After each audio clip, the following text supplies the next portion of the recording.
آل سيدنا محمد كما صليت على إبراهيم وعلى آل إبراهيم في العالمين إنك حميد مجيد. قال الله تبارك وتعالى في كلامه المجيد: أعوذ بالله من الشيطان الرجيم. بسم الله الرحمن الرحيم. إذا قرئ القرآن فاستمعوا له وأنصتوا لعلكم ترحمون. قال المؤلف والمفسر رحمه الله تعالى: أدام النفع بعلومه وعلومكم في الدارين آمين. إلى أن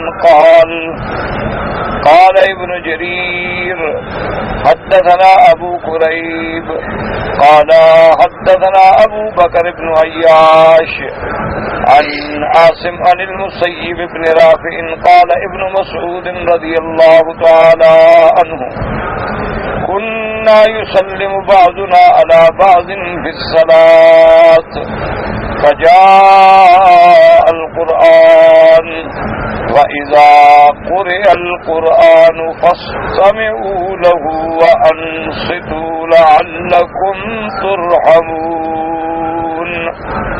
اب مفسر رحمت اللہ علیہ سورۃ الاعراف کی اس آیت مبارک پر ارشاد گرامی نقل فرما رہے ہیں کہ اللہ تبارک و تعالی نے ارشاد فرمایا کہ وَإِذَا قُرِئَ الْقُرْآنُ، جب قرآن پڑھا جائے، فَاسْتَمِعُوا لَهُ، پوری توجہ کے ساتھ سنیں، وَأَنصِتُوا، اور خاموش رہیں، لَعَلَّكُمْ تُرْحَمُونَ، تاکہ تم رحم کیے جاؤ اور تم پہ اللہ تبارک و تعالی رحم فرمائے. تو جیسا کہ میں نے عرض کیا تھا کہ اس آیت مبارک کے بارے میں 3 اقوال جو ہیں وہ مشہور اقوال ہیں. بعض ائمہ کرام کا ارشاد یہ ہے کہ یہ آیت جو ہے اپنے عموم پر ہے، یعنی قرآن پاک جہاں پڑھا جائے، چاہے وہ نماز کے اندر ہو یا نماز کے باہر، کیونکہ آیت جو ہے وہ پابند نہیں کر رہی کسی چیز کو. آیت مبارک یہ ہے کہ جب قرآن پڑھا جائے، تو اس لیے بعض ائمہ کرام فرماتے ہیں کہ قرآن پاک جہاں پڑھا جائے تو ہر جس کو آواز پہنچے سننا اس پہ واجب ہے کہ امر کا سوا، اور سننے کے ساتھ جو ہے وہ یہ بھی ہے کہ خاموش، یعنی جہاں 2 امر آ گئے، ایک حکم یہ ہوا کہ سنو اور دوسرا حکم یہ ہوا کہ چپ بھی رہو. کیا مانا؟ مثلا ابھی ایک آدمی قرآن پڑھ رہا ہے اور ہم اپنی کوئی کتاب پڑھ رہے ہیں، کوئی خط پڑھ رہے ہیں، اب سن تو رہے ہیں ہم، لیکن ہم بات بھی کر رہے ہیں. تو قرآن کہتے ہیں نا، سنو بھی اور خاموش بھی رہو، 2 چیزوں پہ عمل کرو، تب اللہ کی رحمت ہے. اللہ کی رحمتوں کے مستحق تم کب بنو گے کہ قرآن سنو. اور دوسرا صرف یہ نہیں کہ چلو جی سن بھی رہے ہیں اور اپنی بات بھی کر رہے ہیں. تعالیٰ فرماتے ہیں نا، حق کے سوا حاصل ہی تب ہوتا ہے کہ جب آپ ساری باتوں کو چھوڑ کے خاموش رہ کے پھر اللہ کے قرآن کو سنیں. اس کی مثال کے طور پر سمجھانے کے لیے علماء فرماتے ہیں کہ آپ یہ دیکھیں کہ اگر آپ کے سامنے کوئی وقت کا وزیر یا گورنر یا بادشاہ خطاب کر رہا ہو اور آپ سامنے بھی بیٹھے ہوں، تو آپ کس انداز میں وہ خطاب سنیں گے؟ آپ کا تقریباً آنکھ کیا پلک جو ہے وہ بھی جھپکنا آپ بھول جائیں گے کہ میں بادشاہ کے سامنے بیٹھا ہوں، مجھے دیکھ بھی رہا ہے. ایک تو ہے نا کہ آپ کو دیکھ نہیں رہا لیکن آپ فرنٹ سیٹوں پہ بیٹھے ہوئے ہیں، بادشاہ آپ کو دیکھ بھی رہے ہیں، اب آپ ہلیں گے بھی نہیں اور پوری توجہ کے ساتھ خصوصاً خاموشی کے ساتھ آپ قرآن سنیں گے یا اس کا خطاب سنیں گے تو اگر دنیا کا بادشاہ خطاب فرمائے تو تمہاری زبانیں گنگ ہو جاتی ہیں، تمہارے سانس رک جاتے ہیں، تمہاری آنکھیں پھڑکنا بھول جاتی ہیں، اور جب اللہ کلام فرما رہے ہو، قرآن کیا ہے؟ اللہ کا کلام۔ قرآن کا مقام کیا ہے؟ یعنی اللہ کا کلام ہے، تو جب آدمی کلام اللہ سنتا ہے تو گویا اللہ کا کلام سن رہا ہے۔ تو جب اللہ کا کلام سنیں گے آپ تو اس وقت بھی اگر آپ پر نہ سکوت ہے، نہ انصات ہے، نہ خشوع ہے، نہ خضوع ہے، تو یہ تو پھر انتہائی بے ادبی اور جسارت کا مقام ہے۔ پھر ہم رحم کے مستحق کیسے ہو سکتے ہیں؟ اور یہ بھی یاد رکھیں کہ اس لیے علماء نے ایک قول یہ لے لیا کہ بھئی جہاں قرآن پڑھا جائے بس سنو، چپ۔ اب دوسرا قول جو ہے وہ بھی جمہور یعنی صحابہ اور سلف صالحین رضوان اللہ علیہم اجمعین کا قول مبارک فرماتے ہیں کہ یہ آیت جو ہے اتری ہی نماز کے لیے۔ وہ کہتے ہیں کہ مطلقاً اگر ہم اس کو علی العموم لے لیں تو پھر تو نظام عالم مشکل ہو جائے کہ کہیں کوئی آدمی قرآن پڑھ رہا ہے، کہیں سے آواز آ رہی ہے، کہیں کیسٹ کی آواز آ رہی ہے، کہیں ریڈیو کی آواز آ رہی ہے، کہیں تلاوت ہو رہی ہے، تو اچھا اگر ہم 5-10 آدمی بیٹھ کے سارے قرآن پڑھ رہے ہیں تو ہر آدمی قرآن پڑھ رہا ہے تو اس کے لیے تو ضروری تھا کہ چپ بھی کرے اور سنے بھی۔ اس کا معنی یہ ہے کہ سارے قرآن بند کر دیں، صرف ایک آدمی پڑھے۔ تو اس لیے صحابہ رضوان اللہ علیہم اجمعین فرماتے ہیں کہ نہیں، یہ آیت مبارک جو ہے بطور خاص نازل ہی نماز کے لیے ہوئی ہے کہ جب تم نماز میں ہو تو لازمی بات یہ اب نماز میں اب 2 حالتیں ہوں گی، یا آپ امام ہوں گے یا مقتدی ہوں گے۔ اگر آپ خود امام ہیں تو آپ تو خود پڑھ رہے ہیں، پھر اگر آپ مقتدی ہیں تو آپ سن رہے ہیں، پڑھنا آپ کا وظیفہ نہیں ہے۔ آپ کے پیچھے آپ نے امام کے پیچھے کیا کرنا ہے کہ چپ۔ صرف سننا وظیفہ نہیں کہ سن بھی رہا ہوں اور ساتھ میں اپنی بھی پڑھ رہا ہوں، نہیں، ساتھ یہ بھی حکم ہے کہ چپ رہنا، کہ بالکل پیچھے ہم نے کچھ نہیں پڑھا۔ اسی لیے ایک حدیث مبارک میں یہ وضاحت بھی آ گئی کہ ہم اس آیت کے اترنے سے پہلے کانوا یتکلمون فی الصلاۃ کہ نماز میں بات کر لیتے تھے، یعنی یہ مانا نہیں کہ نماز میں کوئی قصے کہانیاں شروع کر دیتے تھے، مانا یہ ہے کہ کسی نے پوچھا کہ بھی جماعت ہو گئی تو کہہ دیا ہو گئی، یا کہہ دیا نہیں ہوئی، ورنہ نماز میں کوئی دوسری باتیں نہیں کہی جاتی۔ یا یہ تھا جیسے کہ حضرت عبداللہ ابن مسعود رضی اللہ تعالی عنہ فرماتے ہیں کنا یسلم بعضنا بعضا، کہ اگر ہم نماز پڑھ رہے ہوتے اور کوئی آدمی آتا اور کہتا السلام علیکم تو ہم کہہ دیتے تھے وعلیکم السلام، لیکن جب یہ آیت نازل ہو گئی تو حکم ہو گیا کہ بس خاموش، نہ بولنا ہے نہ کوئی سلام کا جواب دینا ہے، بالکل خاموشی کے ساتھ اللہ کا قرآن کو سننا۔ تو اسی طرف جو ہے زیادہ جمہور ائمہ اور فقہاء اور محدثین کی رائے یہی ہے کہ یہ آیت جو ہے نماز کی، کیونکہ وہ یہ فرماتی ہیں کہ ایسے واقعات موجود ہیں حدیث میں کہ حضور پاک تہجد پڑھ رہے ہیں اور قرآن پڑھ رہے ہیں اور بیویاں سوئی ہوئی ہیں، تو اگر سننا واجب ہوتا تو حضور جگا دیتے، لیکن حضور صلی اللہ علیہ وسلم نے نہیں جگا۔ اور اسی طرح حضور پاک نے یہ بھی حکم فرمایا کہ ایک کمرے میں آپ 4 ساتھی ہیں تو 3 ساتھی سوئے ہوئے ہیں اور اللہ نے تمہیں تہجد پڑھنے کی سعادت بخشی ہے تو آرام سے پڑھو، اتنے زور سے نہ پڑھو کہ ان کی نیند ڈسٹرب ہو جائے۔ نفلی اپنی عبادت ہے، وہ نہیں اٹھے تو ان کی مرضی ہے۔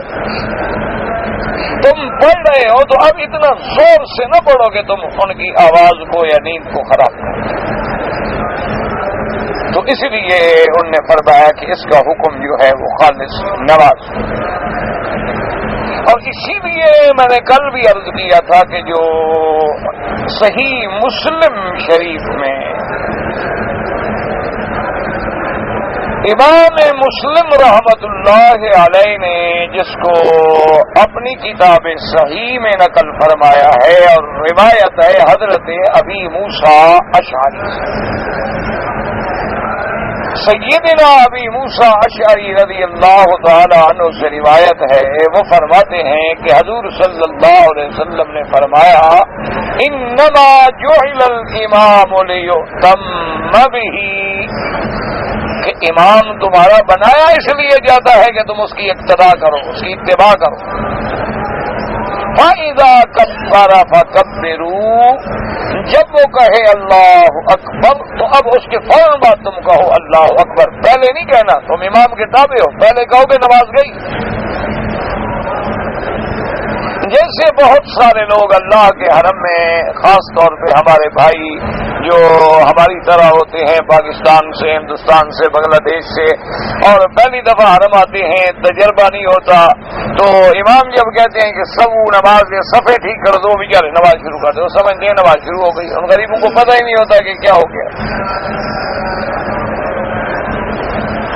تو اگر کسی نے اسی طرح کیا کہ امام کے اللہ اکبر کہنے سے پہلے اللہ اکبر کہہ بیٹھا تو نماز تو نہیں ہوگی، کیونکہ ہم امام کے اقتداء کے پابند ہیں کہ امام کی تکبیر کے بعد ہم کہیں گے اذا کبر فکبر، اور آگے میرے آقا نے ارشاد فرمایا اذا قرأ فانصتوا، اور جب امام پڑھے تو تم چپ رہو۔ اب امام کا وظیفہ پڑھنا ہے اور تمہارا وظیفہ جو ہے وہ چپ رہنا۔ تو اسی لیے امام ابو حنیفہ رحمت اللہ علیہ اور امام احمد بن حنبل رحمت اللہ علیہ اور بہت سارے ائمہ، امام ابو یوسف، محمد بن حسن الشیبانی، امام ظفر اور دیگر ائمہ، ان قرآن کی آیت اور حدیث کو سامنے رکھ کے وہ فرماتے ہیں کہ جب آدمی کسی امام کے پیچھے نماز پڑھ رہا ہے تو مقتدی کو فاتحہ نہیں پڑھے، اس کا وظیفہ یہ ہے کہ وہ سنے، اس کا وظیفہ تو پڑھنا ہے ہی نہیں۔ اچھا، اب امام شافعی رحمت اللہ علیہ یا اور دیگر علماء کرام جو ہر نماز میں مقتدی کے لیے بھی فاتحہ کو لازم قرار دیتے ہیں، وہ فرماتے ہیں کہ ایک حدیث مبارک ہے جس میں حضور پاک صلی اللہ علیہ وسلم نے ارشاد فرمایا ہے کہ لا صلاۃ الا بفاتحۃ الکتاب، کہ کوئی نماز ہے ہی نہیں، لا نافیہ، مگر فاتحہ کے ساتھ، کہ فاتحہ پڑھی جائے تو نماز ہے، فاتحہ نہ پڑھو تو نماز نہیں۔ تو وہ اس حدیث سے مبارک کو لیتے ہیں، لیکن اگر یعنی انسان بڑے تحمل سے، بردباری سے، قرآن و حدیث میں غور و فکر سے سوچے تو اس حدیث میں لفظ کیا ہے کہ کوئی نماز بغیر فاتحہ کے نہیں ہوتی۔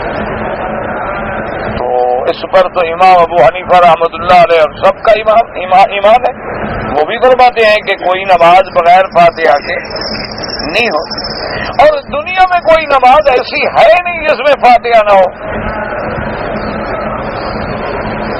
کوئی دنیا میں ایسی نماز ہے، کوئی آدمی ثابت کرے کہ کوئی ایسی نماز بھی پڑھی جاتی ہے جس میں فاتحہ نہ پڑھی جاتی ہو۔ یعنی کیا مطلب؟ مثال کے طور پر آپ فرض پڑھیں خود اکیلے یا سنت واجب فاتحہ پڑھیں گے کہ نہیں؟ اچھا، امام کے پیچھے آئیں گے تو امام فاتحہ پڑھے گا یا نہیں پڑھے گا؟ پڑھے گا، تو نماز میں تو فاتحہ آ گئی، تو نماز تو بغیر فاتحہ کے نہیں ہے۔ اس لیے امام ابو حنیفہ رحمۃ اللہ علیہ فرماتے ہیں کہ میرے بھائی وہ حدیث مطلق ہے، علی الاطلاق ہے، اور ہم تو اس حدیث کو دیکھیں جس میں حضور ہمیں سکھلا رہے ہیں کہ امام کیا کرے اور مقتدی کیا کرے۔ وہ تو حضور نے بتلا دیا کہ فاتحہ کے بغیر نماز نہیں ہوگی، اور نماز کوئی فاتحہ کے بغیر ہوتی نہیں۔ اب مسئلہ ہے امام اور مقتدی کا کہ مقتدی پڑھے یا مقتدی نہ پڑھے، تو اس حدیث میں مقتدی کا تو لفظ ہے ہی نہیں۔ مقتدی کو جہاں حضور پاک نے سکھلایا ہے، جہاں تعلیم دی ہے، یہاں تو مطلق فرمایا کہ بھئی فاتحہ کے بغیر کوئی نماز نہیں ہے۔ قل آمنا وصدقنا، جب حضور کا حدیث مبارک آ جائے، فرمان آ جائے، تو ہر مسلمان کا سر خم ہو جائے گا۔ اس میں تو ہمارا کسی کوئی عقل والا بندہ انکار ہی نہیں کر سکتا۔ لیکن اب حضور ہمیں سمجھا رہے ہیں، اس میں تعلیم دے رہے ہیں ساتھ ساتھ، اور فرما رہے ہیں کہ سمجھ لو اذا کبر، اب پہلے امام کا لفظ لیا، انما جعل الامام لیؤتم بہ، مسئلہ سمجھا ہے کہ جب امام بنا لیا ہے تم امام کے پیچھے کھڑے ہو، تو امام کیوں بنایا گیا ہے؟ تاکہ اس کی اتباع کرو۔ اچھا حضور ہم کیسے اتباع کریں؟ میں وہ بھی سکھا دیتا ہوں کہ جب وہ کہے اللہ اکبر تم کہو اللہ اکبر، اور جب امام پڑھے تو تم کیا کرو؟ چپ۔ اس کا وظیفہ پڑھنا ہے اور تمہارا وظیفہ سننا۔ اچھا آگے دیکھیں، میرے آقا نے، میرے محبوب نے، رحمت دو جہاں نے صلی اللہ علیہ وسلم نے کتنی بڑی وضاحت کر دی۔ فرمایا فَإِذَا قَالَ غَيْرِ الْمَغْضُوبِ عَلَيْهِمْ وَلَا الضَّالِّينَ فَقُولُوا آمین، کہ جب امام پر کہے غیر المغضوب علیہم ولا الضالین تو تم کیا کہو؟ ہاں۔ تو اس کا فاتحہ غیر المغضوب علیہم ولا الضالین فاتحہ ہے، وہ پڑھنا امام کی ذمہ داری ہے، مقتدی نے صرف آمین کہنا ہے۔ کیونکہ حضور تو دونوں کو کام بتلا رہے ہیں کہ امام کیا کرے اور تم کیا کرو۔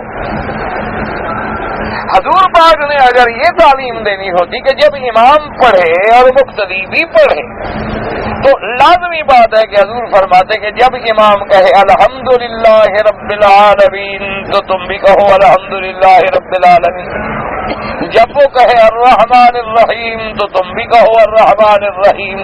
جیسے حضور نے اذان سکھلائی قولوا کما یقول المؤذن، تم اسی طرح کہو جیسے مؤذن کہتا ہے۔ جب وہ کہے اللہ اکبر تم بھی کہو اللہ اکبر۔ جب وہ کہے اشہد ان لا الہ الا اللہ تم بھی کہو۔ تو یہاں بھی اگر دونوں کا پڑھنا وظیفہ ہوتا تو حضور فاتحہ الحمد سے شروع ہوتی ہے، غیر مغضوب پہ تو ختم ہوتی ہے۔ تو اس لیے یہ حدیث مبارک جو ہے اس بات پہ صراحتاً دلالت کر رہی ہے، اور پھر صرف حدیث مبارک، حدیث بھی وہ جو امام مسلم نے لکھی ہے اور مرفوع ہے، اور راوی ابی موسیٰ اشعری ہیں، اور موافق بالتنزیل ہے کہ آیت کے بعد وہ نقل فرما رہے ہیں، یعنی اللہ کا قرآن بھی وہی حکم دے رہا ہے اور میرا مدنی سرکار بھی وہی حکم فرما رہا ہے۔ اسی لیے یعنی امام جو ہے اس کا اتنا بڑا مرتبہ ہے کہ آپ دیکھیں کہ ہمارے نزدیک تو خیر اللہ ہمیں ہدایت دے، ہم تو سمجھتے ہیں کہ امام ایک مسجد میں ملازم ہے۔ بعض مسجدوں میں تو یہ بھی حال دیکھا ہے کہ بیچارہ امام غریب ہے تو کہہ دیتے ہیں کہ امام صاحب دیکھو اذان بھی تم نے دینی ہے، نماز بھی تم نے پڑھانی ہے، اور مسجد کا جھاڑو بھی تم نے دینا ہے، اور جب نمازی چلے جائیں تو لائٹیں شائٹیں بند کر کے مسجد کو لاک بھی تم نے کرنا ہے، اور صفے شفے بھی تم نے لپیٹنی ہے۔ یعنی وہ بیچارہ چوکیدار بھی ہے، چپراسی بھی ہے، نوکر بھی ہے، امام صاحب بھی ہے۔ انا للہ و انا الیہ راجعون۔ اس کے علاوہ اور بندہ کیا کہہ سکتا ہے کہ جب ہمارے دلوں میں. حالانکہ آپ دیکھیں کہ صحابہ نے تو اس مسجد کی امامت سے امت کی امامت کا فیصلہ لے لیا کہ جب صحابہ خلافت کی بات شروع ہوئی سرکار تو جہاں صلی اللہ علیہ وسلم کی وفات مبارک کے بعد، تو اب صحابہ میں دو جماعتیں تھیں، ایک مہاجر تھے اور ایک انصار تھے. ایک وہ لوگ تھے جو مکہ شریف سے تشریف لائے اور ایک وہ لوگ تھے جنہوں نے مدینہ منورہ میں سینے سے لگایا. مدینے والے انصار اور مکے سے آنے والے مہاجر کہلائے. تو اب جناب حضور صلی اللہ علیہ وسلم کی جب خلافت کے لیے بحث شروع ہوئی ارباب حل و عقد میں کہ آقا کے بعد خلیفہ کون بنے،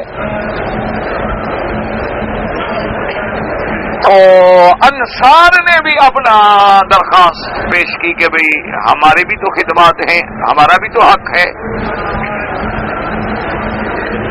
اور پھر حضور پاک نے انصار کی اتنی بڑی شان فرمائی ہے کہ آپ نے فرمایا کہ لا یحبہم الا مؤمن ولا یبغضہم الا منافق، کہ انصار کے ساتھ جو مومن ہے اس کو محبت ہوگی، ہاں اس کو بغض ہو سکتا ہے جو منافق ہو.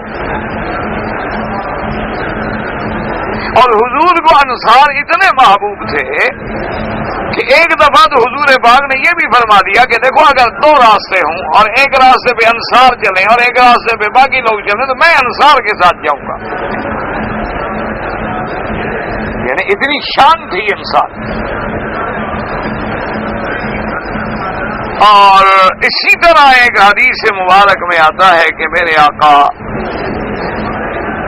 رحمت دو جہاں صلی اللہ علیہ وسلم آپ جب فتح مکہ کے بعد غزوہ حنین اور طائف اور یہ سارے فتوحات ہو گئے تو اموال غنیمت میں ماشاءاللہ بڑا مال ملا.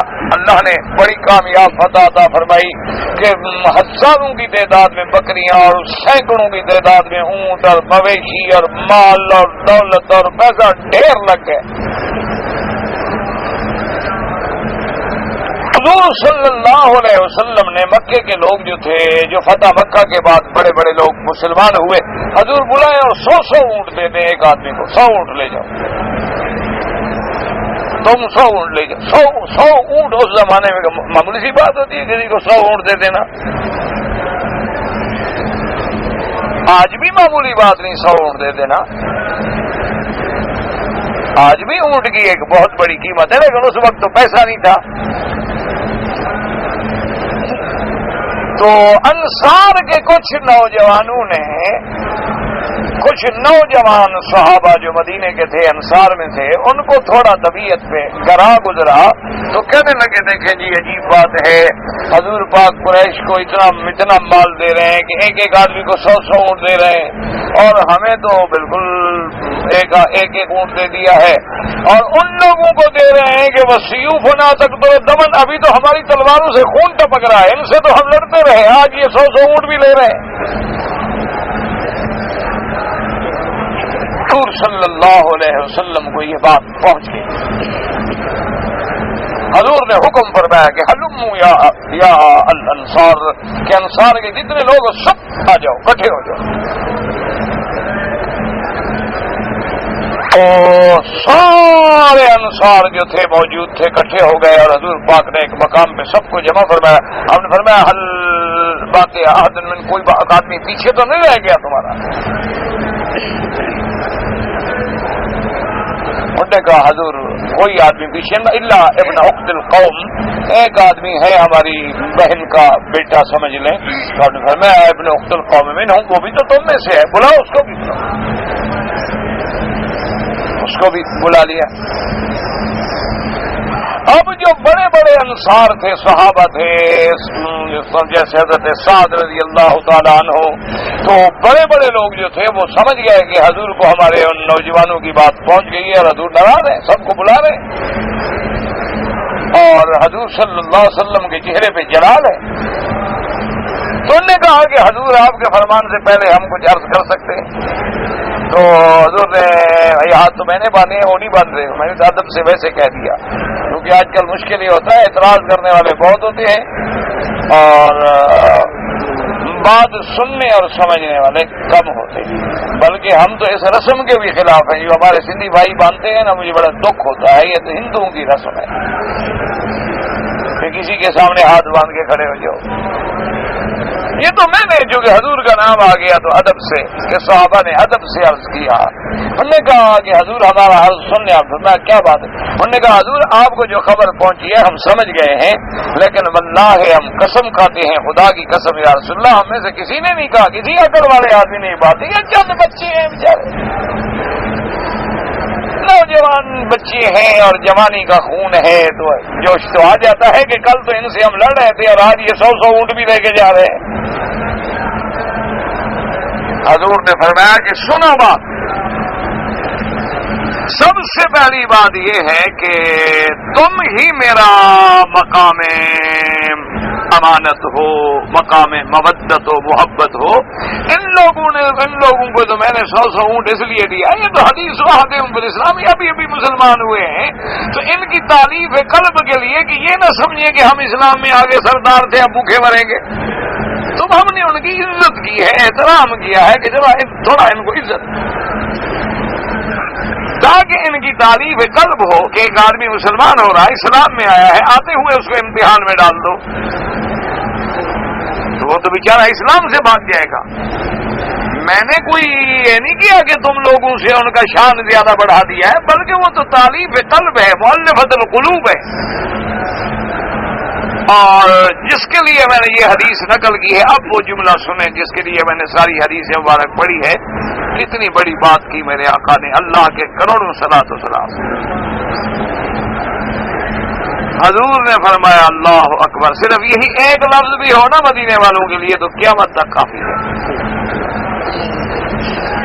حضور نے فرمایا کہ یا الانصار اما ترضون، فرمایا انصاریو کیا تم اس بات میں راضی نہیں ہو کہ لوگ اونٹ لے کے جائیں تم محمد کو لے کے جاؤ صلی اللہ علیہ وسلم۔ فرمایا لوگ تو مال لے جائیں گے نا، اور تم تو محمد کو ساتھ لے کے مدینے جاؤ گے، تم اس میں راضی نہیں ہو؟ تو سارے صحابہ کھڑے، انہوں نے کہا رضینا یا رسول اللہ۔ انہوں نے کہا حضور اس سے بڑی ہماری خوش نصیبی کیا ہو سکے، چھوڑے تو بچوں کی بات ہی نکل گئی، ہمارے دلوں میں تو کوئی بات نہیں۔ حضور نے فرمایا تم کیا چاہتے ہیں؟ یہ بڑا اعزاز ہے انصار کے لیے کہ تم اللہ کے رسول کو لے کے جاؤ، اور اسی لیے علماء نے لکھا ہے کہ حضور کو انصار سے ایک تو یہ محبت تھی، اور ایک وجہ یہ تھی کہ حضور کی والدہ کا تعلق جو ہے وہ بھی انصار سے تھا، یعنی اخوال جو ہیں حضور کے، یوں سمجھے ماموں نانے ان سب کا تعلق، کیوں عبد المطلب کی ماں جو ہے وہ انصار سے، مدینہ سے۔ تو اب وہ حضور صلی اللہ علیہ وسلم کے گویا اخوال بھی تو بنے، بنی نجار جو ہے وہ اخبار بھی بنے، اس وجہ سے بھی حضور کو بہت محبت تھی۔ لیکن جب خلافت کا موضوع آیا تو ایک صحابی نے حدیث پیش کر دی، انہوں نے کہا حضور کا فرمان لا خلافت الا فی قریش، کہ میرے بعد خلیفہ کسی کو نہ بنایا جائے جس کو بناؤ لازم ہے کہ وہ قریش میں سے ہو۔ قریش تو پھر مکے والے تھے، مدینے والے تو قریش نہیں تھے، وہ تو انصار تھے، اور وہ تو اوس تھے، خزرج تھے۔ قریش تو مہاجر تھے، مدینے سے جو ہجرت کر کے گئے تھے وہ تھے قریش۔ تو جب یہ حدیث آ گئی تو مدینے والوں نے کہا کہ بھئی ہماری درخواست تو ختم، سلام علیکم۔ جب خلافت ملنی قریش کو ہے تو ہم تو درخواست ہی نہیں دیتے۔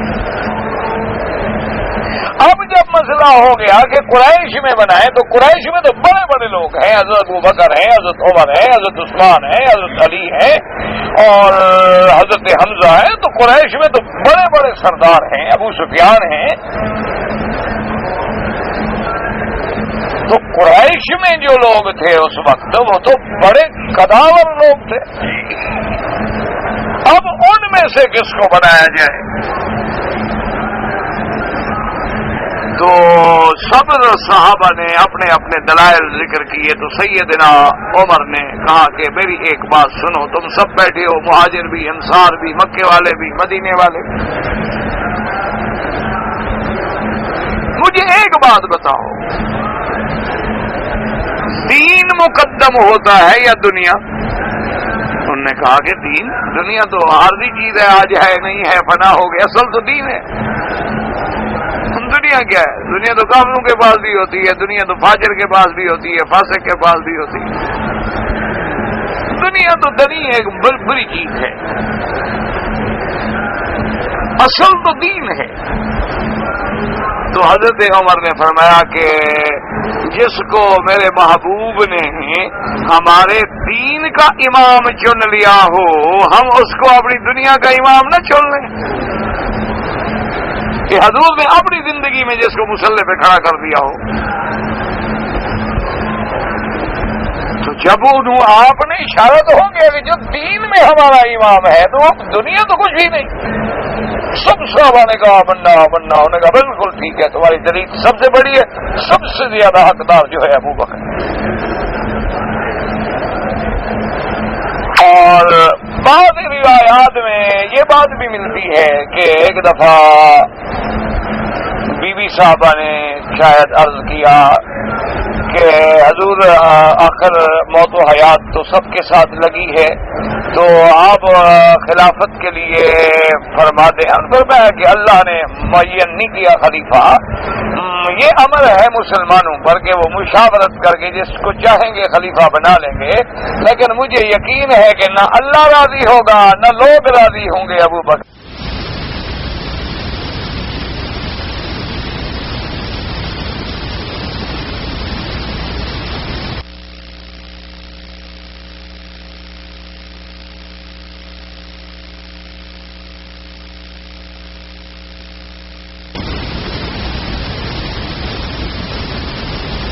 رسول اللہ صلی اللہ علیہ وسلم حضور کے بعد پوری امت میں اگر افضل ہے تو پھر ابو بکر ہیں، اس کے بعد عمر ہیں، اس کے بعد عثمان ہیں، اس کے بعد علی رضوان اللہ علیہم اجمعین، پھر اس کے بعد اصحاب بدر ہیں، پھر اس کے بعد اصحاب صلح الحدیبیہ ہیں، اصحاب احد ہیں، اور پھر عامت الصحابہ ہیں۔ تو یہ جو ترتیب ہے یہ پورے قرآن و حدیث کی روشنی میں کہ افضل بعد رسول اللہ، حضور صلی اللہ علیہ وسلم کے بعد اگر امت میں افضل ہے تو ابی بکر، اور اس کے بعد عمر ہیں رضوان اللہ علیہم اجمعین۔ تو میرے کہنے کا مقصد یہ تھا کہ امام کا کتنا بڑا مرتبہ ہے۔ تو اب حضور پاک نے فرمایا کہ جو امام ہے تو اس کی اتباع۔ اچھا، اسی طرح جیسے اب یہاں ہمارے بادشاہ خادم الحرمین ہے، ایک طرف سے وہ بادشاہ ہے لیکن وہ اصل میں تو امام المسلمین ہے، تو اس کی اطاعت جو ہے وہ بھی قرآن نے لازم کر دی ہے کہ اطیعوا اللہ و اطیعوا الرسول و اولی الامر منکم۔ جو تمہارا اولی الامر ہے، ولی الامر ہے، بادشاہ ہے، مقتدا ہے، اس کی اطاعت واجب ہے۔ اور خروج اتنا اس کے خلاف اگر کوئی خروج کرے تو ایسے ہے نعوذ باللہ جیسے جہنم کا راستہ اختیار کرتا۔ اب جناب سمجھیں تو اس حدیث نے ہمیں دو باتیں بتائیں کہ ایک امام کیوں بنایا جاتا ہے، اس کی اقتداء کرو، اور پھر اقتداء کی تفصیل بھی بتا دی کہ جب اللہ اکبر کہے تم کیا کہو، اللہ اکبر، اور جب وہ پڑھے تو تم کیا کرو، چپ، اور اذا رکع جب وہ رکوع کرے تو تم کیا کرو، رکعو، اذا سجد فاسجدوا جب وہ سجدہ کرے تب تم کیا کرو، سجدہ کرو۔ ایک ایک لفظ میرے آقا نے بتلا دیا اور سمجھا دیا، اور اس کے بعد تو کسی شبہ کا کوئی سوال ہی پیدا نہیں ہوتا، یعنی اتنی واضح بات۔ اچھا، اور اسی طرح ہمیں اللہ کی شان ہے کہ نماز بہت بڑی عبادت ہے۔ اب دیکھیں تہجد حضور کو کتنی محبوب ہے، اور اللہ کے ہاں تہجد پڑھنے والوں کا کتنا بڑا مقام ہے کہ اللہ نے فرمایا کہ میرے بندے جو ہیں وہ بالاسحار ہم یستغفرون، کہ وہ جب سحر کا وقت ہوتا ہے اس وقت مجھ سے معافی مانگتے ہیں۔ اور یہ جو تہجد کا وقت ہے یہی وہ وقت ہے کہ ینزل ربنا تبارک و تعالی کہ میں رب تشریف لاتے ہیں عرش معلی سے آسمان دنیا پہ کما یلیق بشانہ تبارک و تعالی. تو آمنا باللہ جو صفتیں ہیں آمنا باللہ تو یہ وہ وقت ہے. فرماتے ہیں کہ حل من سائل ہے کوئی مانگنے والا, حل من مستغفر ہے کوئی بخشوانے والا گناہ اپنا. یہ وہ وقت ہے تہجد کا, لیکن تہجد ہم سب اکیلے پڑھیں گے. لیکن اللہ نے فرمایا کہ فرض اکیلے نہیں, فرض جو ہے اس کے لیے جماعت لازم ہے. اور بلکہ بعض حدیث مبارک میں تو اتنی سختی ہے کہ مسجد کے بغیر تمہاری نماز ہوتی نہیں. اگر مسجد تمہارے قریب ہے, آواز آ رہی ہے, اذان آتی ہے, تو اب مسجد کے بغیر تم نماز پڑھو. ہاں عذر ہے, بیماری ہے, بارش ہے, کوئی وجہ ہے, خوف ہے, خطرہ ہے, گھر سے باہر نکلنے میں جان کا اندیشہ ہے, پھر پڑھ سکتا ہے, ورنہ لازم مسجد میں آؤ. اور پھر دن میں ہمیں 5 دفعہ ٹریننگ دی جاتی ہے امام کے پیچھے کہ کھڑے ہیں, سب کھڑے, اللہ اکبر, بس اللہ اکبر. اور ایک امام کہے گا اللہ اکبر, رکوع میں جائے گا تو چاہے 20 لاکھ پیچھے مقتدی ہے, سب رکوع میں. تو یہ اقتداء امام, اتباع امام, اور روزانہ 24 گھنٹے میں 5 دفعہ اور باوضو ہو کر, تو اس سے سبق ملتا ہے کہ بغیر امام کے گاڑی چل نہیں سکتی. بغیر جیسے امام المسلمین بادشاہ کے ملک نہیں چل سکتا, بغیر امام میں مسجد کی نماز نہیں ہو سکتی. اسی طرح محدثین اماموں کے بغیر حدیث نہیں سمجھ آ سکتی, اور فقہ کے اماموں کے بغیر آپ مسائل فقہیہ نہیں سمجھ سکتے, چاہے کتنے بڑے عقل والے بن جائیں.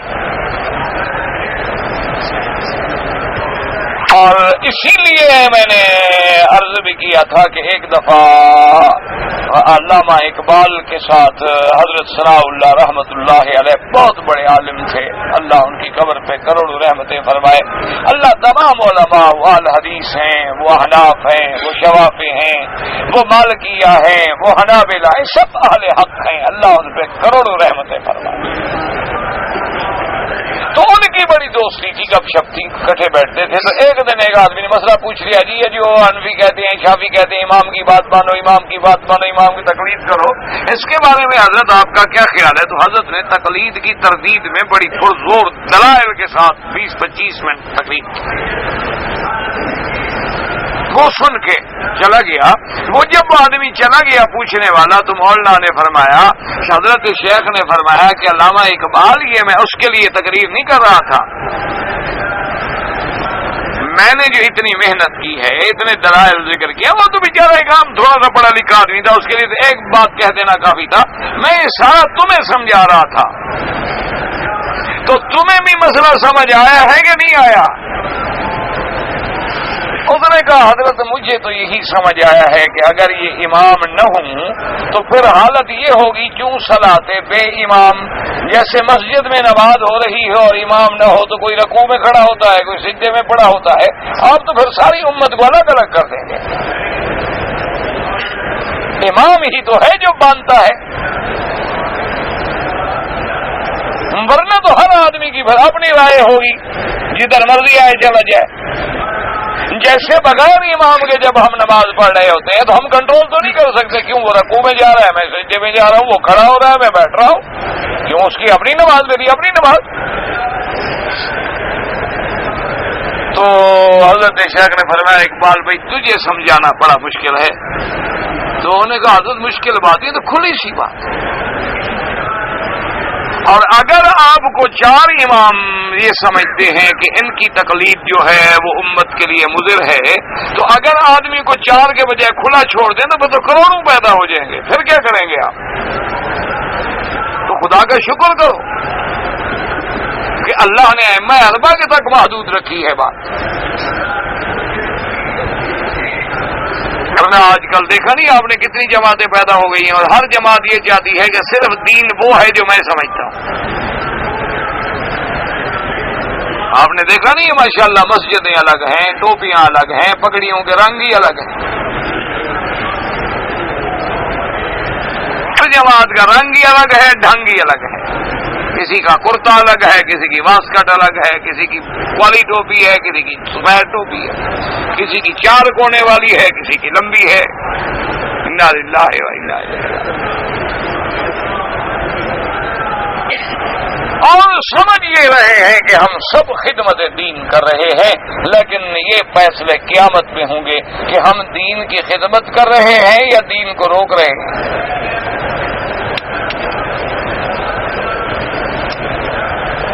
کیسے؟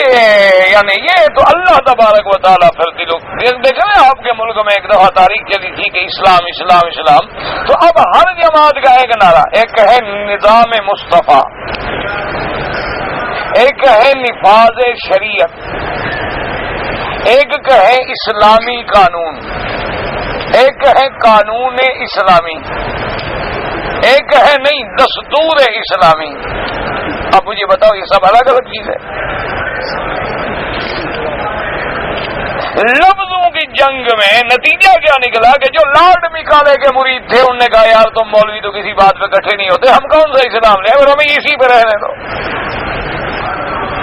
تو آج تک وہ لارڈ مکالے والی لعنت ہمارے گلے میں ہے، ملک مسلمانوں کا، قانون کافر کا۔ یہ مذاق بھی آپ نے دیکھا ہے کہیں؟ کافروں کے ملک میں اپنا قانون تو ذرا چلوا کے مجھے دکھا دو ایک کاؤنٹی میں صرف۔ یہ صرف ہم پاگل ملے ہیں ان کو؟ نہیں، ان سے بھی تو اپیل کرو نا کہ یار تجربہ کر لو، تم بڑے پڑھے لکھے لوگ ہو، ایڈوانس لوگ ہو، تمہارے پاس بڑا علم ہے، بڑی سوچ ہے، تو چلو یار تجربے کے لیے ہمارا بھی ایک چھوٹے سے ولیج میں ہی، چلو بڑے اسٹیٹ میں ایک چھوٹی سی ولیج میں ذرا چلا کے دیکھ لو۔ وہ ایک ولیج میں نہیں آنے دیتے، تمہارا نام سننے کے لیے تیار ہے، اور تم ان کے قانون کو اپنے حکومت میں، عدالت میں، وزارت میں، ہر جگہ ہوئی۔ یہ واحد ملک ہے، الحمدللہ ثم الحمدللہ ثم الحمدللہ، اللہ حرمین شریفین بلد الامین کو قیامت تک قائم رکھے۔ یہ واحد ملک ہے جس میں خدا کا شکر ہے کہ عدالت میں فیصلہ قرآن و سنت پہ ہوتا ہے، لاڈ مکالے کے قانون پہ نہیں ہوتا، اور فیصلے میں وکیل ہے، قاضی ہے، جج ہے، سپریم کورٹ کا جج ہے، ہائی کورٹ کا جج ہے، رجسٹرار ہے، باس ہے، یعنی وکلاء کی جگہ ہے، کراس ایگزامینیشن ہے، کوئی سب عربی زبان جو ان کی زبان ہے، سیدھی سی بات ہے۔ یہ کیسے ملک ہوئے کہ ملک تمہارے ہیں اور زبان گورے کی ہے؟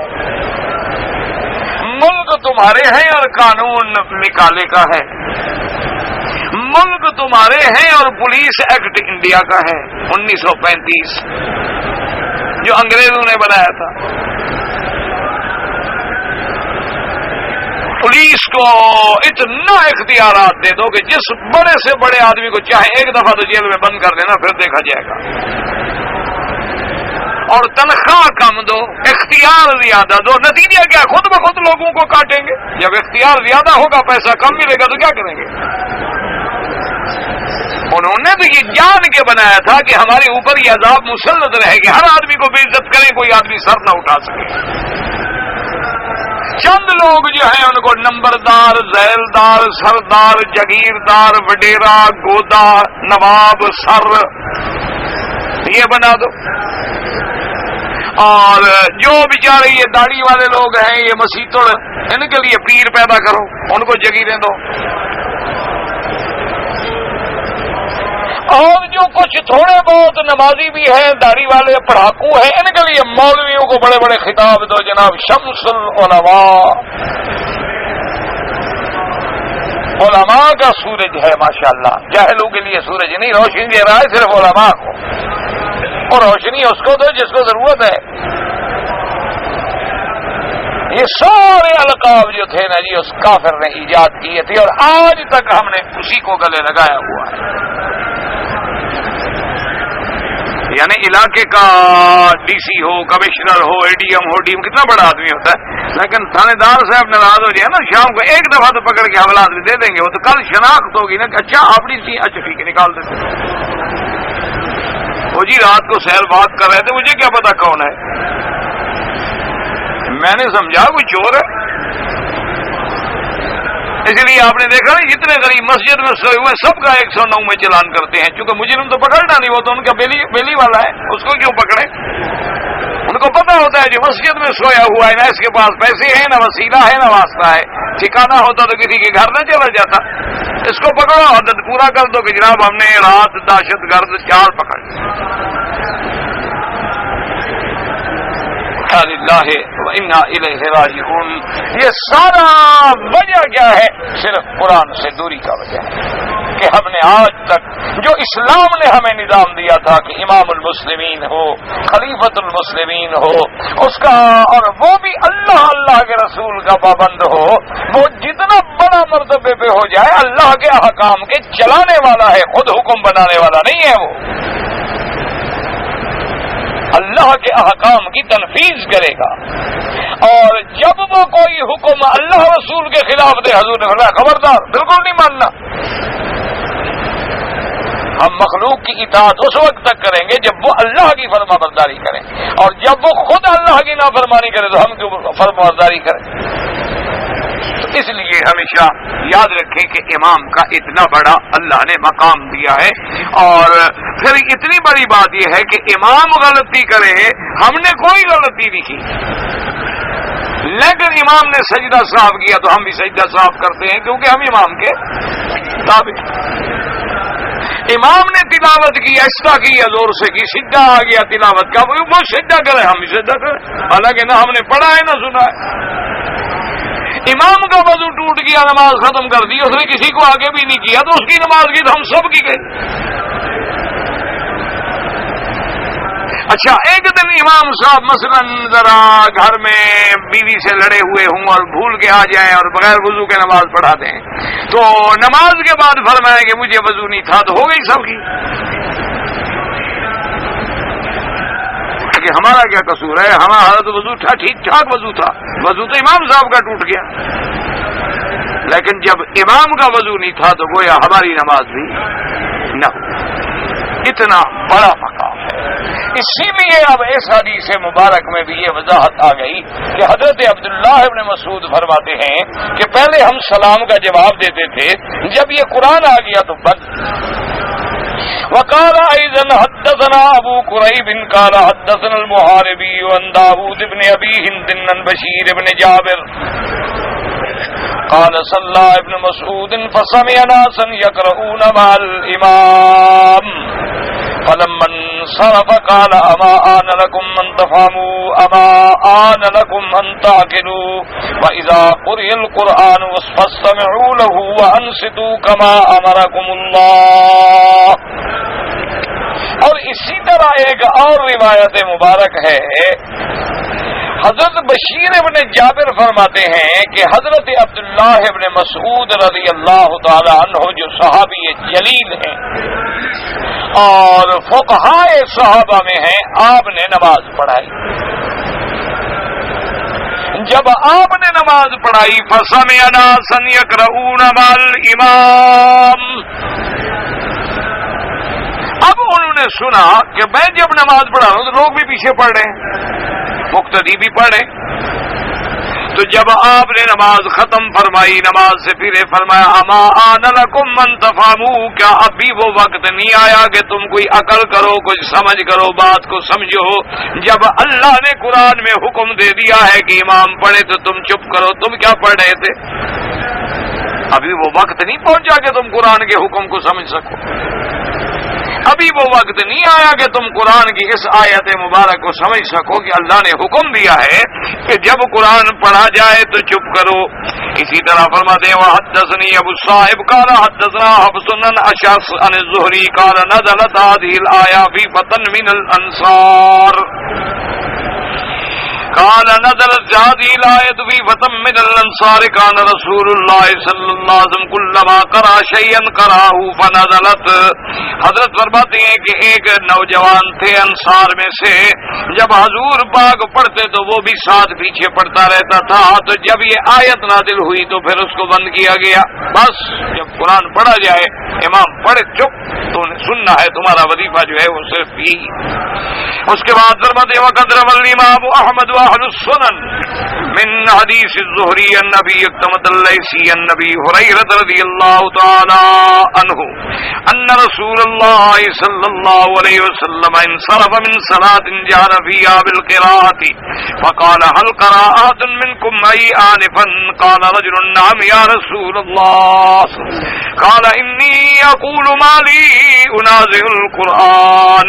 قال فانتهى الناس عن القراءة مع رسول الله صلى الله عليه وسلم فيما جهر فيه بالقراءة من الصلاة حين سمعوا ذلك من رسول الله صلى الله عليه وسلم. وقال الترمذي هذا حديث حسن وصححه ابو حاتم الرازي. اب اس روایت کو امام احمد نے اور اہل سنن نے حضرت ابو ہریرہ سے روایت نقل فرمائی ہے. وہ فرماتے ہیں کہ حضور پاک صلی اللہ علیہ وسلم ایک دن نماز پڑھا کے فارغ ہوئے، اور یہ نماز جہری نمازوں میں سے تھی، یعنی جیسے فجر ہے، مغرب ہے، عشاء ہے. اور اس کے بعد حضور نے فرمایا تم میں سے کون ہے جو میرے پیچھے پڑھ رہا تھا؟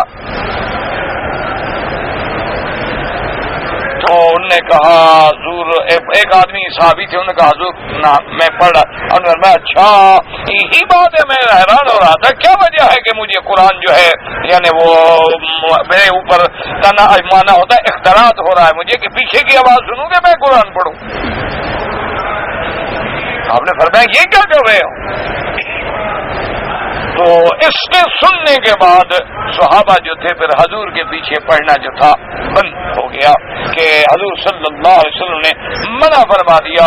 اور یہ حدیث بھی امام ترمذی رحمۃ اللہ علیہ فرماتے ہیں درجہ حسن کو پہنچتی ہے، اور ابو حاتم رازی فرماتے ہیں کہ درجہ صحت کو پہنچتی ہے. اور لازمی بات ہے کہ حضور کے پیچھے جو پڑھ رہا تھا، لازمی بات ہے یا فاتحہ پڑھے گا، قرآن پڑھے گا، اور تو کوئی چیز نہیں پڑھ رہا تھا. تو حضور صلی اللہ علیہ وسلم نے منع فرما دی. واللہ اعلم.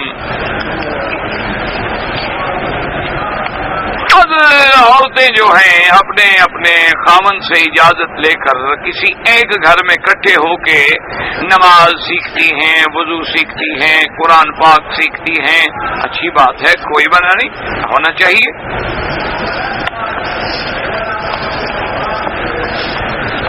پاکستان میں ہم لوگ جو درباروں پہ سلام اور پتہ نہیں پردے چڑھاتے ہیں سب بدعت ہیں.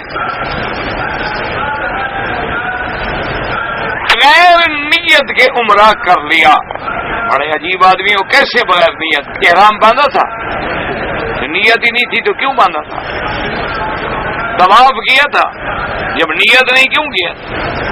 صفا مروا دوڑنے گئے تھے، تمہاری نیت ہی نہیں تھی تو کیوں دوڑے؟ تو نیت اور کیا ہوتی ہے؟ زبان سے کہنا تو ضروری نہیں، دل میں ہے بس کافی ہو گیا، لبیک پڑھ لیا خلاص. امام مہدی جو ہیں وہ آئیں گے انشاءاللہ، اور حضور نے فرمایا ان کا نام میرے نام پہ ہوگا، ان کی والدہ کا نام میری والدہ کے نام پہ ہوگا، اور قرشی ہوں گے اور مکے میں ظاہر ہوں گے، پھر عیسیٰ ابن مریم اتریں گے. پاکستان میں کوئی گوہر شاہی ہے تو اس کہتے ہیں حجر اسود میں اس کی تصویر ہے، ماشاءاللہ اچھی بات ہے. اسی لیے تو اللہ کا فضل ہے، اس کو انہوں نے نعوذ باللہ اس کے خلاف تو سزا ہو گئی ہے، وہ تو مفرور ہے، وہ تو بیٹھے بیٹھے کبھی نبی بن جاتا ہے، کبھی کچھ بن جاتا ہے. تمہارے ملک میں بھائی چھٹی ہے، جو مرضی آئے کرو، آزاد ہے، ہر چیز کی آزادی ہے. مرضی آئے مہدی بن جاؤ، مرضی آئے گوہر شاہی بن جاؤ، مرضی آئے حضور کو خواب میں بلا کے اور حضور کی ٹکٹ کے انتظام شروع کر دو. قوم ہے تمہاری، جو مرضی آئے. جب تک جہالت ہے، علم نہیں آتا، یہ باتیں چلتی رہیں.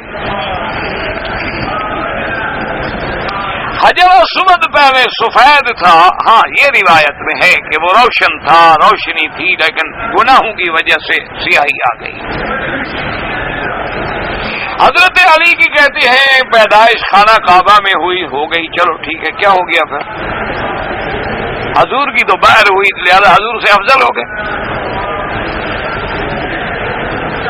اور خانہ کعبہ سے مراد یاد رکھو، پہلی چیز تو ہے کہ بعض روایات میں آتا ہے صرف حضرت علی نہیں، اور بھی کچھ بچے ہیں جو پیدا ہوئے، اور بعض علماء فرماتے ہیں کہ کعبے سے مراد ہے حرم، جیسے اللہ قرآن میں کہتے ہیں ہدین بالغ الکعبۃ، کہ حج کی بکری کہاں ذبح کرو؟ کعبے میں ذبح کرتے ہو تم مینا میں، کعبے میں تھوڑی ذبح کرتے ہو۔ تو پورے حرم کو بھی کعبہ کہا جاتا ہے، تو ان کا گھر بھی چونکہ حرم میں تھا اس لیے ہو گئی۔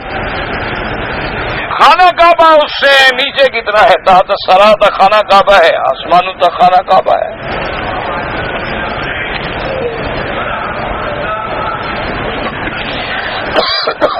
بغیر ہاتھ باندھے جو نماز پڑھتے ہیں نہیں، جمہور کے نزدیک ہاتھ باندھنا سنت ہے۔ صرف ایک روایت آتی ہے اور اس کو محدثین نے لکھا ہے کہ تکلیف کی وجہ سے حضور نے ہاتھ چھوڑے تھے، ورنہ ساری زندگی کا جو عمل ہے میرے آقا کا وہ ہاتھ باندھ کے نماز پڑھنے۔ اسلام میں سیاست کرنا جائز ہے، یہ تمہارے ملک والی سیاست تو عذاب ہے، یہ تو سیاست تھوڑی ہے۔ ہاں کوئی اسلام ہو کا یعنی طریقہ ہو تو وہ جائز ہے، کوئی بات نہیں، جدا ہوتی سیاست سے تو رہ جاتی ہے چنگیزی۔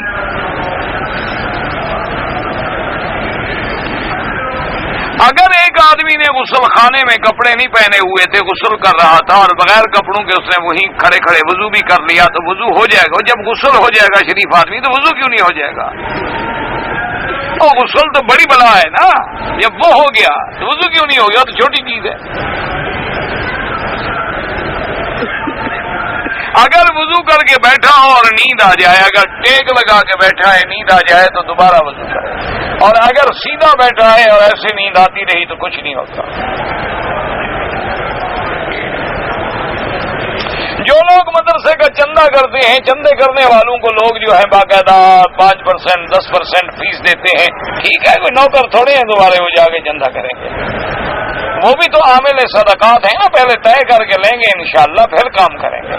تمہیں ملے نہ ملے ان کا تو پکا ہے نا، لیکن دینے والے بھی سمجھدار ہیں، وہ بھی ڈسکاؤنٹ یعنی فیصد مقرر کرتے ہیں نا کہ جتنی وصولی کرو گے بابا اتنا مال ملے گا۔ اگر میں نے طواف میں 7 کے بجائے 8 چکر کر لیے، طواف ہو گیا، کوئی ڈر نہیں، لیکن گنا کرو 7 سے زیادہ نہ ہوں۔ اگر کوئی آدمی مسجد عائشہ سے عمرہ کرتا ہے تو امام ابو حنیفہ رحمۃ اللہ علیہ اور امام شافعی کے نزدیک عمرہ ہے اور ثواب ہے۔ باقی ائمہ فرماتے ہیں کہ اگر ضرورت ہو، ورنہ جب اپنے ملک سے مکے کی طرف آئے تو عمرہ کرے، یا میقات سے گزرے تو عمرہ کرے، لیکن یہ بات پکی ہے سب کے نزدیک کہ طواف جو ہے وہ زیادہ افضل ہے۔ کسی آدمی نے اپنی بیوی کا پستان منہ میں لیا اور دودھ بھی چلا گیا اندر تو اچھا ہے، 2 فائدے ہو گئے، بیوی کی بیوی ہے اور دودھ کے لیے بھی ہے، فائدہ نہیں بھائی، دودھ کے لیے الگ بکری جو رکھے وہ ایک بیوی کافی نہیں۔ بہرحال نکاح نہیں ٹوٹتا، پکا ہے نکاح، بڑا ضدی ہوتا ہے نکاح، وہ نہیں ٹوٹتا، وہ تو اگر تم 2 سال کی عمر میں دودھ پیو تو پھر ہوتی ہے ماں، یہ تو تم بڑے ہو گئے ہو، سمجھدار ہو، اب روز پیو ماشاءاللہ، اور فلمیں دیکھتے رہے انشاءاللہ تو پیشاب پینے تک بھی آ جاؤ۔ ہاں قریب ہے، اوپر سے تو آ گئے ہو نا، نیچے یہاں تک تو آ گئے ہو نا، اب باقی کتنا فاصلہ ہے؟ اور دیکھو اور زیادہ کافروں کے ساتھ چلو، ویسے نکاح نہیں ٹوٹتا، بہرحال اس کا فکر نہ کرو، نکاح بڑا پکا ہے۔ انا للہ ہے، ایک آدمی نے اپنی ساس سے زنا کیا، انا للہ۔ یار یہ کیا مسئلے پوچھ رہے ہیں، ایسے یار لکھے ہی نہ کرو، مجھے تکلیف ہوتی ہے۔ کسی کو زبردستی طلاق دینے پر مجبور کیا جائے، دارالفتاء سے رجوع کریں۔ ایک آدمی نے اپنی بیوی میں خواب میں طلاق دے دی، ماشاءاللہ لوگ خواب میں محبت کرتے ہیں، تم خواب میں بھی طلاق دے رہے ہو، بہرحال وہ طلاق نہیں ہوتی، خواب ہوتا ہے، حقیقت نہیں ہوتی۔ جو لوگ سجدے میں ہاتھ زمین پہ ڈال دیں یہ منع ہے. حضور نے فرمایا ایسے نہ ہاتھ ڈالا کرو جیسے کتا بیٹھتا ہے. آدمی ہاتھ اٹھے ہوئے ہوں یا کم از کم گھٹنوں پہ آئے.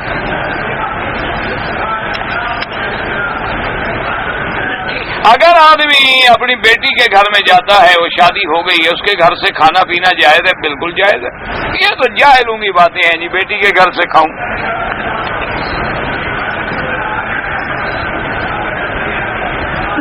کیا بیٹی یا بہن جوان پر بعد شادی میں پتہ نہیں کیا ہے, گناہ تو نہیں, کیا دو پتہ نہیں, مجھے نہیں سمجھ آئی. آگے آپ نے کیا لکھا ہے, پڑھا نہیں گیا. ملت اسلامیہ کا اتحاد دعا کریں جی. توحید کے تقاضے, السلام علیکم, پتہ نہیں, دعا فرمائیں. انشاءاللہ دعا کریں گے اللہ امت کو اتحاد کرے. میری فجر کی نماز قضا ہو گئی. اللہ اکبر, اللہ اکبر,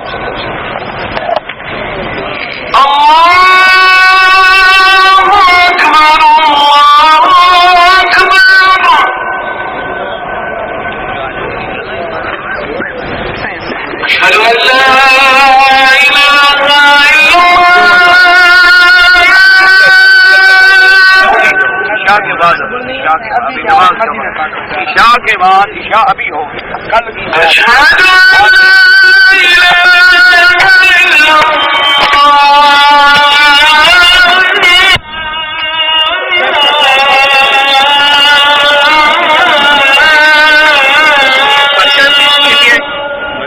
کے بعد آئیں گے یہ ختم سے بات اشہد ان محمد رسول